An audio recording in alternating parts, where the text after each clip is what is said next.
Olá, olá, obrigado por estás desse lado. Vamos então resolver o terceiro exercício do Exame Nacional 2022, primeira fase. Vamos olhar para o exercício, só fazer assim uma primeira abordagem ao exercício número 3. O primeiro exercício, portanto, são todos exercícios de Química de 10º ano, sobre Química de 10º ano. O primeiro vais ter que indicar a geometria e a polaridade da molécula de CH4. O segundo exercício entra aqui com aquele conceitozinho de massa isotópica relativa e também, vês aqui, fração molar. No exercício 3.3 tens que dizer quantos eletrões de valência tem o carbono e em quantas orbitais é que está distribuído esses eletrões. E o último exercício 3.4 tem a ver com os grupos funcionais, está bem? Portanto, sem mais demoras, vamos passar à resolução deste exercício número 3 do Exame Nacional. Live how you wanna live, your whole life in front of you. Be who you wanna be, do what you wanna do. You can truly be free when you learn how to control yourself. Say you know your partner, but do you really know yourself? Falling for the sins and the flesh doesn't get better. Ok, então vamos lá, exercício 3. Diz assim: a procura de vida extraterrestre envolve a detecção de substâncias cuja existência pode ser indicadora da presença de vida. O metano CH4 é uma dessas substâncias e já foi detectado em Marte. A molécula de CH4 apresenta que tipo de geometria? Tetraédrica, não, desculpa, piramidal trigonal e é polar. Tetraédrica e é polar. Piramidal trigonal e é apolar ou é tetraédrica e é apolar? Ora bem, aqui a resposta é uma das perguntas clássicas de exame nacional. É uma pergunta relativamente fácil. Moléculas com 5 átomos, sempre que pedem, decora isto, sempre que pedem a geometria de uma molécula com 5 átomos, tem que ser sempre tetraédrica. Está bem? Se tiver 4 átomos, ah, será ou triangular plana ou piramidal trigonal. E depois, se tiver 3 átomos, será triangular, será linear ou angular. Está bem? Pronto, mas se tem 5 átomos, já sabes que quando pedem a geometria de uma molécula com 5 átomos, ela tem que ser uma molécula, portanto, tem que ter geometria tetraédrica.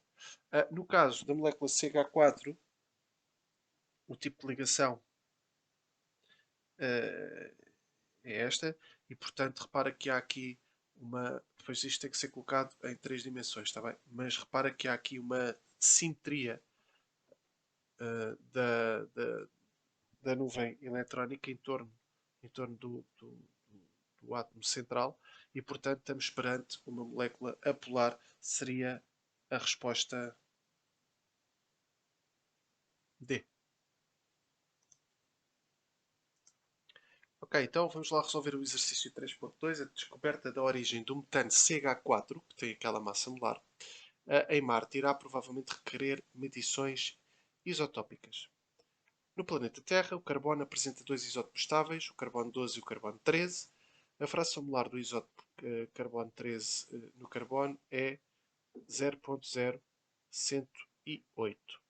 Calcula o número de átomos do isótopo carbono 13 presentes numa amostra de 1000 gramas de CH4 terrestre. Apresente todos os cálculos efetuados. Ora bem, então para resolver este exercício, para saber o número de átomos do isótopo carbono 13, eu primeiro tenho que saber qual é que é a quantidade de átomos de carbono 13. Okay? Isto é o número de entidades que tu tens aqui, mas o que te estão a pedir, o que nós temos que primeiro encontrar é o número é a quantidade, é o N de carbono 13. Mas isso eu posso vir através daquela formulazinha que é, da fração molar, que aprendeste em Química do 10º ano. Portanto, vamos lá ver como é que se faz este exercício. Tu sabes que a massa de CH4 são 1000 gramas. Okay? Rapidamente passamos para a quantidade de CH4 através da massa molar. Portanto, a quantidade será igual à massa a dividir pela massa molar. Portanto, será os 1000 a dividir por 16,05, que dá 62,31 mols. Okay? Então esta é a quantidade de CH4. Mas eu sei que a fração molar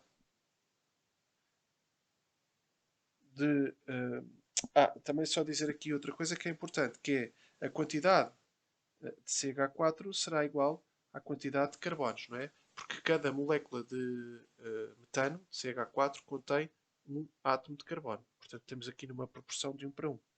Portanto, eu daqui tiro que a quantidade de carbonos que existem em miligramas de CH4 são também os 62,31 mols.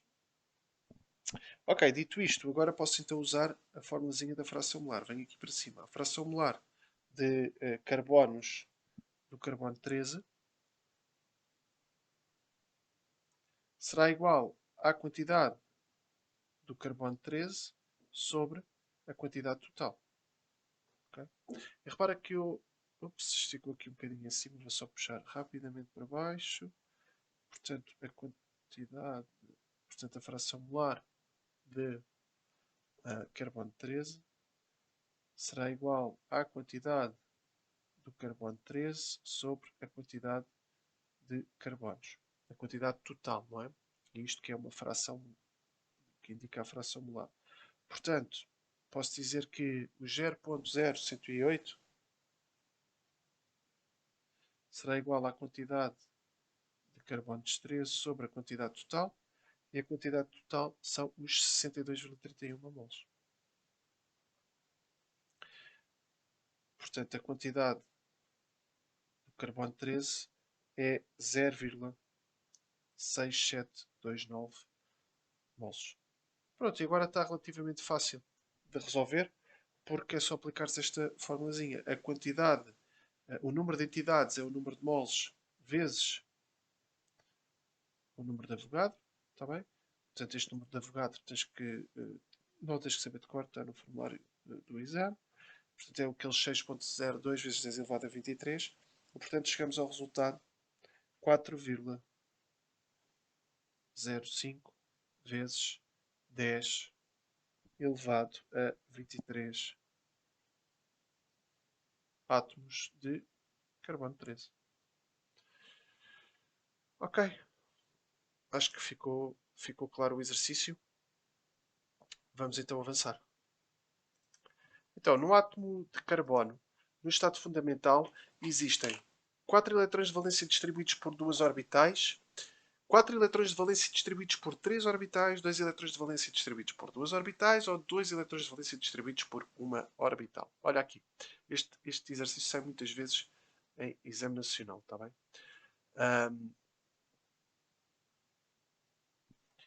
Vamos ver o seguinte. E às vezes os alunos falham isto. Porque é um exercício que eu acho que é fácil. Olha, o carbono tem número atómico 6. Tá bem? Então vamos fazer aqui a distribuição eletrónica no carbono. Será um 1s2, 2s2, 2p2. Okay? Então, repara quantos eletrões de valência nós temos. Eu vou selecionar aqui, vou pôr aqui a roxo. São estes 4. 4 eletrões que estão no nível 2. Temos 4 eletrões de valência. Agora, distribuídos estes 4 eletrões de valência, portanto, podemos já eliminar a opção C e a opção D. Estes 4 eletrões de valência estão distribuídos por quantas orbitais? Vamos ver. Eu tenho aqui uma orbital S que está preenchida com 2 eletrões. Tenho aqui outra orbital S que está preenchida com 2 eletrões. E depois tenho aqui as orbitais P, do subnível 2, 2p. Está bem? Agora repara, estes 2 eletrões têm que ser distribuídos cada um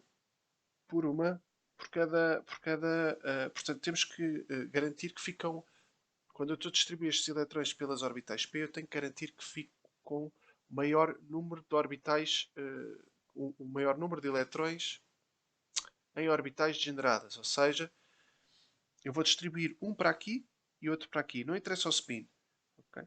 Então, repara que, na verdade, estes 4 eletrões estão distribuídos por 3 orbitais. Está bem? Portanto, teria que ser a opção B.